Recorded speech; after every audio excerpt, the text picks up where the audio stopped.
Yes, good morning, students.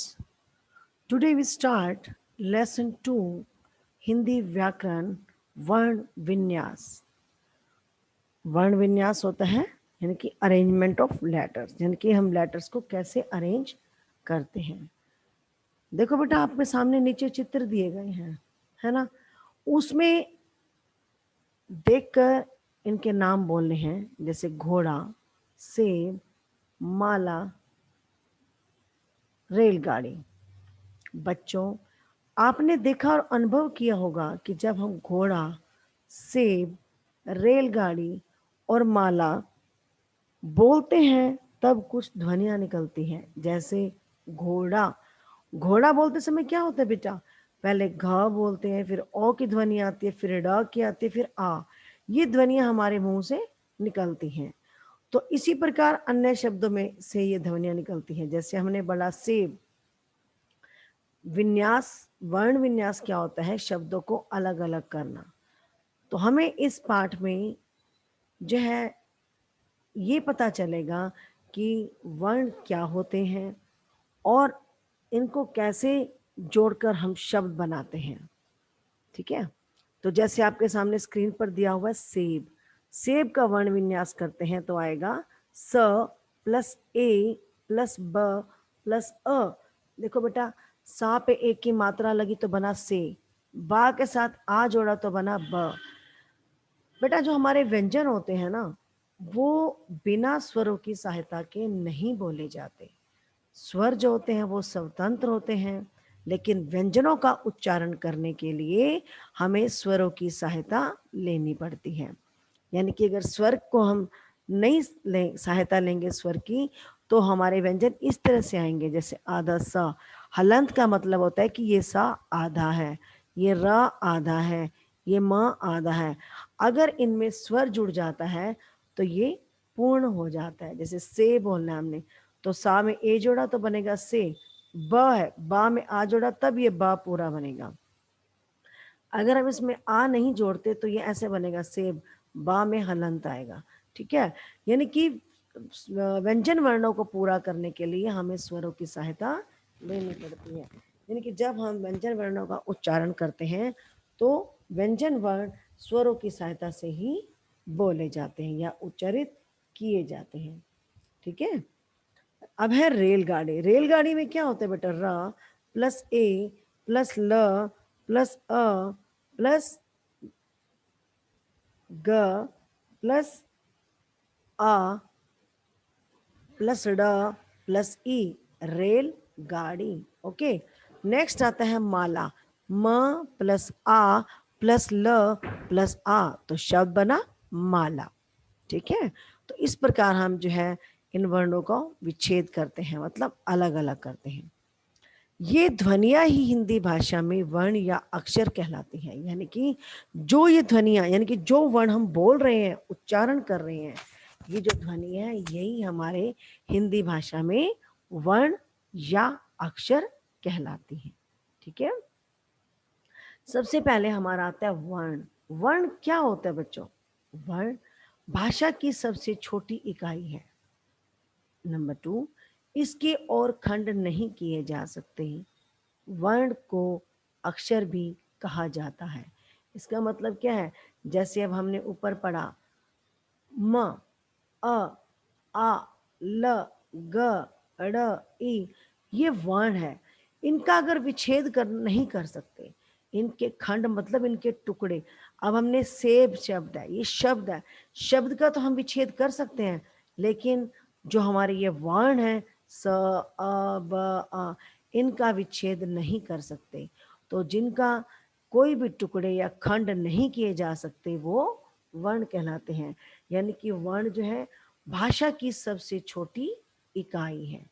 ठीक है, और इसको अक्षर भी कहते हैं। नेक्स्ट हमारा टॉपिक आता है वर्णमाला। वर्णमाला मीन अल्फाबेट। वर्णमाला क्या होती है बेटा? आपने देखा होगा फूल माला बोलते हैं। फूल माला, फूल माला मतलब फूलों की माला। तो फूलों वाली माला किससे बनती है? जब हम एक एक फूल को किसी धागे में पिरोते हैं तो एक माला का रूप ले लेती है। ऐसे ही बच्चों, जब हम निश्चित क्रम से वर्णों को लिखते हैं तो वो भी एक माला बन जाती है। निश्चित क्रम से लिखे गए जो वर्ण होते हैं वो वर्णमाला कहलाती है। जैसे फूलों से बनी हुई माला फूल माला कहलाती है ना, मोतियों से बनी मोतियों की माला कहलाती है।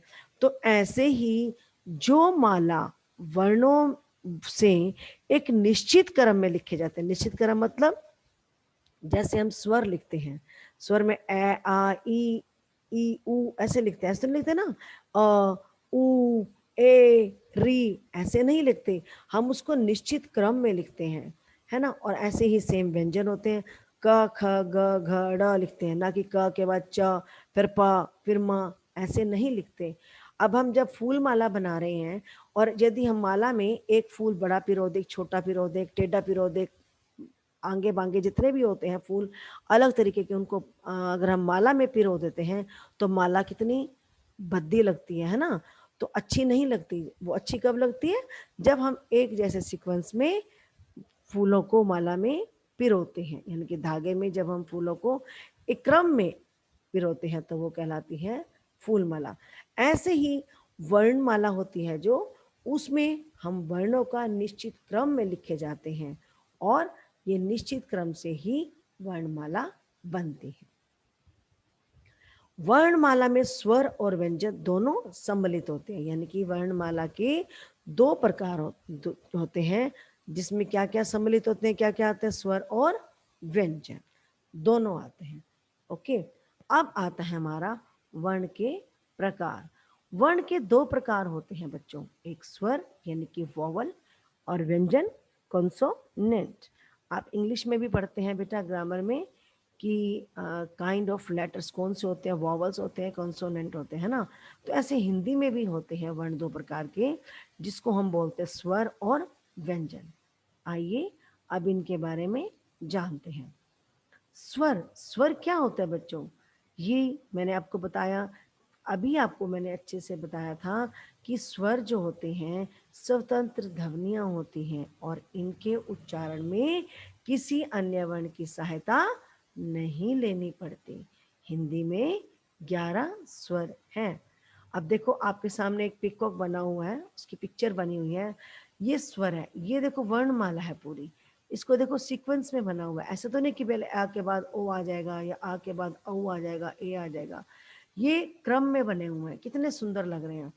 जैसे आ ई उ री ए आई ओ औ। तो बेटा गिनती में 11 है, देखो इनको क्रम में लगाया तो कितनी सुंदर पिक्चर लग रही है। नीचे लिखा हुआ है स्वर, ठीक है। अंग और आ भी वर्ण में ही आते हैं, इनकी गिनती अब स्वरों के साथ ही की जाती है।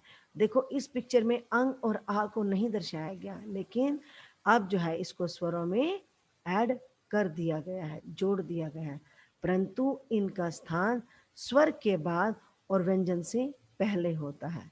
कैसे, जैसे स्वर खत्म हो गए ना, यहाँ पर प्रयोग होगा, लेकिन व्यंजन से पहले। आइए इनका प्रयोग जानते हैं कि कैसे हम इनका प्रयोग करते हैं। यह अंग, इसे अनुस्वार भी कहते हैं, इसका उच्चारण नाक से होता है, अंग का चिन्ह होता है। ये देखो, ये आपके समक्ष बिंदु बना हुआ है ना, तो इसमें जो है क्या बना हुआ है, ये बिंदु। तो यहाँ पर इसको हम अंग बोलते हैं, न, इससे हम ना की ध्वनि निकलती है बच्चों। जैसे उदाहरण के तौर पे दिया हुआ हंस, कंस, कंगन, चिंकारा, जंगल, मंगल। तो देखो इन शब्दों का जब आप उच्चारण करके देखो बेटा, जब आप इन शब्दों का उच्चारण करोगे तो यहाँ हमारे जो है नाक से ध्वनि आती है, तो इसलिए जो है इसको बोलते हैं अनुस्वार, ठीक है। नेक्स्ट हमारा आता है विसर्ग, आ वर्ण का जब हम उच्चारण करते हैं तो इसे हम विसर्ग कहते हैं, और इसका जब हम उच्चारण करते हैं तो हमारे मुख से हा की ध्वनि निकलती है, यानी कि इसका प्रयोग व्यंजन के बाद किया जाता है, स्वर के बाद नहीं होता बेटा, व्यंजन के बाद होता है। और इसका उच्चारण प्राय है की तरह होता है का चिन्ह ये विसर्ग बना हुआ है, आप देखिए। और इसके उदाहरण है प्रातः, अतः, ठीक है, अतः, प्रातः, है की ध्वनि आती जब हम ये विसर्गों का उच्चारण करते हैं। विसर्ग का प्रयोग केवल तत्सम यानी कि संस्कृत से आए शब्दों में होता है।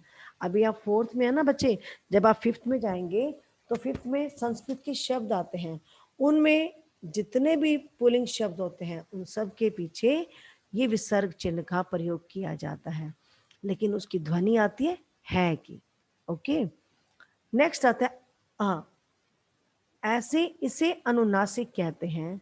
इसका उच्चारण नाक और गले दोनों से होता है। पहले हमने पढ़ा था अनुस्वार, है ना, उसकी जो ध्वनि है सिर्फ नाक से आती है, लेकिन ये जो है इसे अनुनासिक कहते हैं। इसका उच्चारण नाक और गले दोनों से होता है। अंग का चिन्ह चांद, जैसे जैसे चांद होता है ना, चांद बिंदु, उसकी तरह होता है। जैसे चांद, पांच, आंख, कांटा, माँ आदि अनेक शब्द ऐसे होते हैं जिनमें हम इस चिन्ह का प्रयोग करते हैं। इन चिन्ह का जब हम प्रयोग करते हैं तो हमारे आवाज नाक और गले दोनों से आती है। आप उच्चारण करके देखिए, ठीक है। नेक्स्ट है आ। आ मतलब है अंग्रेजी प्रभाव के कारण आ की गिनती अब स्वरों में की जाने लगी है।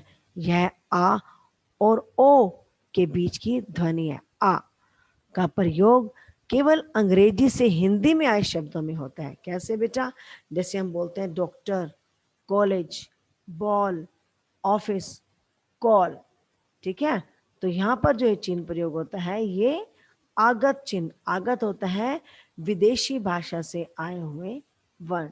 तो ये आ जो है आगत, ये आगत है, इसलिए इसको आगत बोलते हैं क्योंकि दूसरी भाषाओं से लिया गया है, ठीक है। तो डॉक्टर, बॉल, ऑफिस, कॉल, इस प्रकार हम इस चिन्ह का प्रयोग करते हैं। स्वर की मात्राएं, अब देखो, अब आते हैं साइन ऑफ वॉवल्स, यानी कि हमारे स्वरों की मात्राएं क्या होती हैं। प्रत्येक स्वर को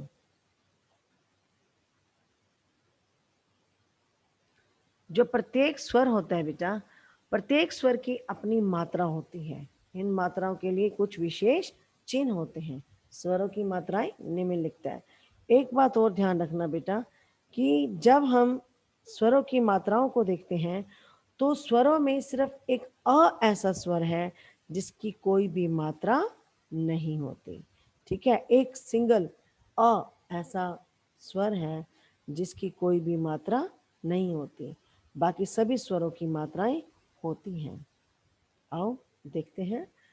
आ आ, आ के साथ ही आ की मात्रा लगती है तो बनता है का, ठीक है। ई के साथ बनेगा तो बनेगा की।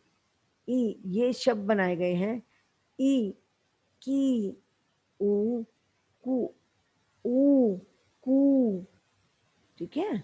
री, री देखो बनेगा क्री, जैसे हमारा बनता है कृपा वगैरह, ठीक है। नेक्स्ट ए, के, आई, कई, ओ, को, औ, कौ, जैसे कौन शब्द के लिए प्रयोग करते हैं हम। तो आ की स्वर की कोई मात्रा नहीं होती, जैसे कि मैंने आपको बताया है। अभी है आ के मूल रूप। कुछ शब्द आपके समक्ष दिए गए हैं बेटा, इनको आप अपने आप ध्यान से पढ़ेंगे।